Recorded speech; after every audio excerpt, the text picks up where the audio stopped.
Enter my mind, vestige, and walk with me through the shadows of past events.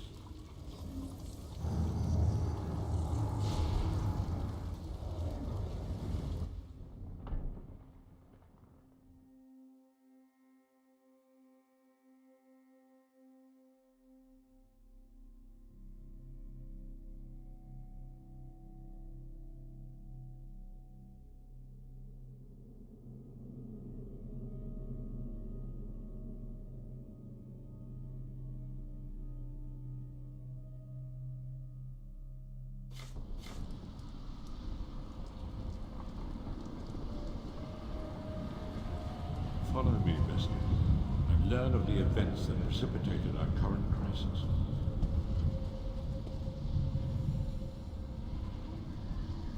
My part of the story began when I awoke on the steps of the Abbey of the Moth Priests, with no memory of my prior life. The Moth Priests took pity upon me and brought me into their fold. I was weak and near death.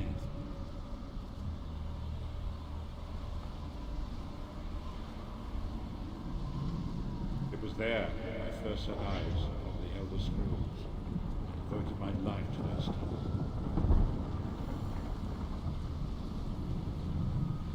The scrolls allowed me to glimpse the very fabric of reality, but each profound insight dimmed my vision and eventually left me permanently blinded to the light.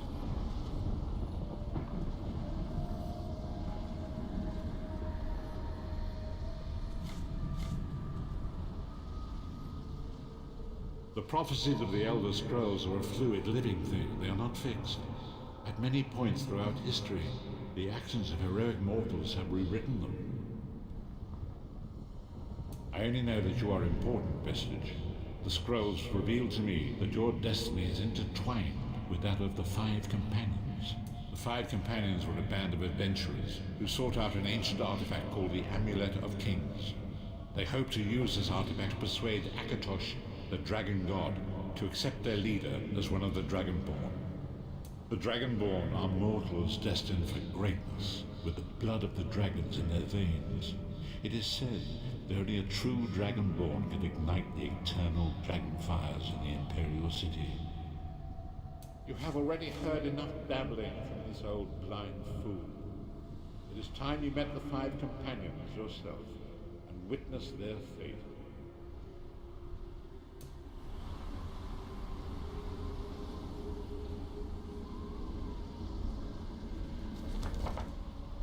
The first companion, Lyris Titanborn, daughter of giants, was the mightiest warrior in the service of the Emperor. Next, Abnafar, a powerful sorcerer, Grand Chancellor to the Imperial Guard. The Red Guard Swordmaster, Science, leader of the Imperial Dragon Guard. The Imperial Emperor, Baron Aquilarius, who attempted to light the dragon fires and failed. And finally, Manamarco,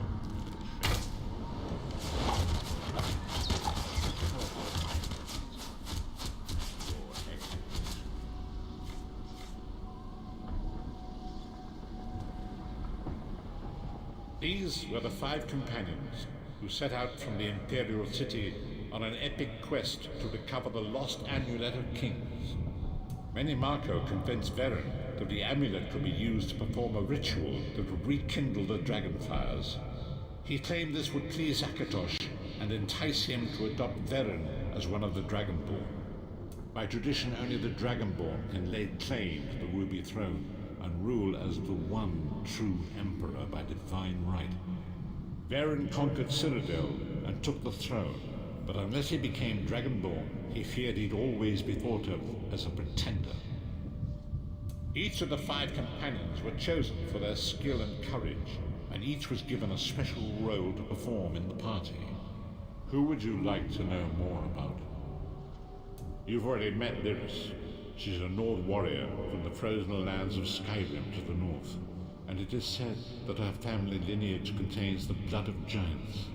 Veren chose her for her strength and her loyalty to be his personal bodyguard. Sai Sahan came from a long line of Red Guard swordmaster nobles. He was the leader of the Dragon Guard, the security detail of Varen and the Elder Council. While Lyris was Varen's bodyguard, Sai was charged with protecting the entire group.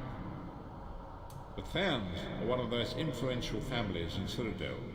Abner, their patriarch, is the leader of the Elder Council, a powerful battle mage and a shrewd politician. With his council, Varen was able to seize the Imperial throne years before. Manamako the traitor, the great enemy, the most powerful necromancer this world has ever known. His worm cult infiltrates and corrupts every corner of Tamriel. It was he who convinced Varen to perform the ritual you are about to witness. Disaster, war, and pestilence. A world brought to its knees. Now watch and see how one man's arrogance brought about the greatest threat our world has ever known.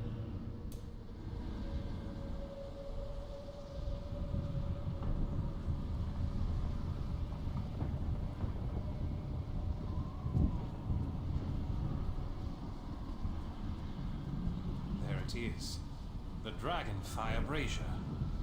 Manamako. It Certain this will work, my liege. The Amulet of Kings will rekindle the dragon fires and ensure your rightful place as Emperor. You have my word.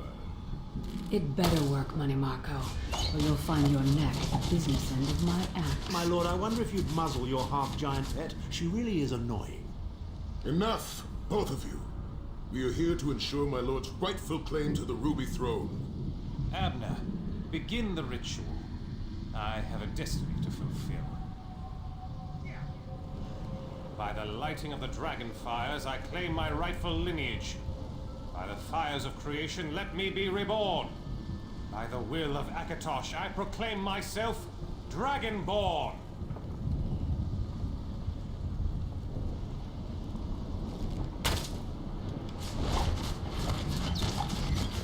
Varen Aquilarius, you are no heir to Alessia. You will pay for your sacrilege. The veil between Tamriel and Oblivion tears and splits asunder. What's happening? The sky's opening up. This is bad. This is very bad. Ah! This isn't supposed to happen. What's the meaning of this? Manamako, what have you done? You fools! The veil between Oblivion and this world has been torn. My master, Moloch Baal, is free to claim Tamriel for his own. Akatosh, forgive me! Have mercy on our souls!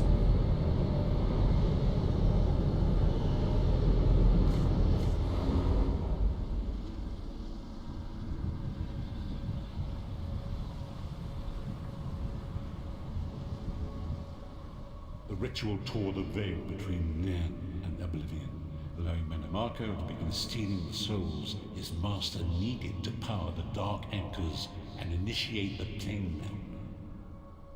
Akatosh gave Alessia the Amulet of Kings as a symbol of his covenant with Nan. So long as the amulet remained in the care of Alessia's heirs and the dragon fires remained lit, Tamriel would be protected from the Daedra. Manamako tricked Varen into breaking the covenant, and the veil between Oblivion and Nan was torn. The Elderscrolls named this event the Soul Burst. It gave Moloch Baal the opportunity to disconnect the souls of Nan from their hosts. Varen was lost. In the chaos of the moment, Sai Sahan took the Amulet of Kings and fled. Lyris was captured by Manamako and delivered to Cold Harbor, the realm of Moloch Baal. Tharn remains Chancellor of the Elder Council, and his daughter Trivio rules as Empress Regent. But the true power remains in the hands of Manamako and his worm cult. When I discovered the truth about the 5 companions, I made subtle inquiries, but apparently not subtle enough. Manamako got word of my interests and abducted me. He took me to Cold Harbor, where I remained a prisoner until you freed me. The truth is always a threat to evil men.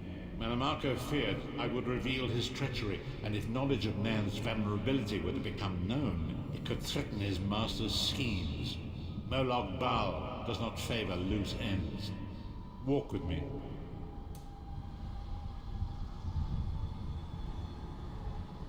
Long ago it was written, so long as the Amulet of Kings was borne by Alessia's heirs, Tamriel would be protected from the forces of oblivion, but the soul burst tore the veil between worlds and gave Moloch Baal the opportunity he desired.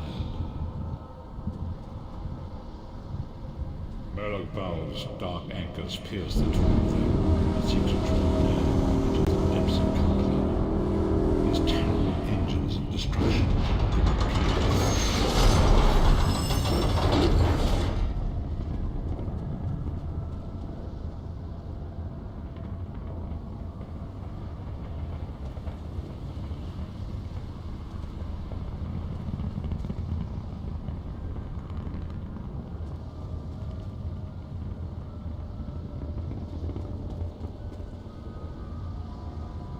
If the Lord of Brutality and Domination is successful, he will merge our world and his own in a terrible plain mill. Few will survive the ordeal, and those that do will be enslaved for all eternity.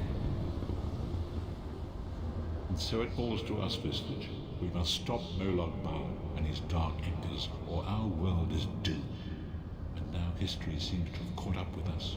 Shall we return to the Harborage? As you say,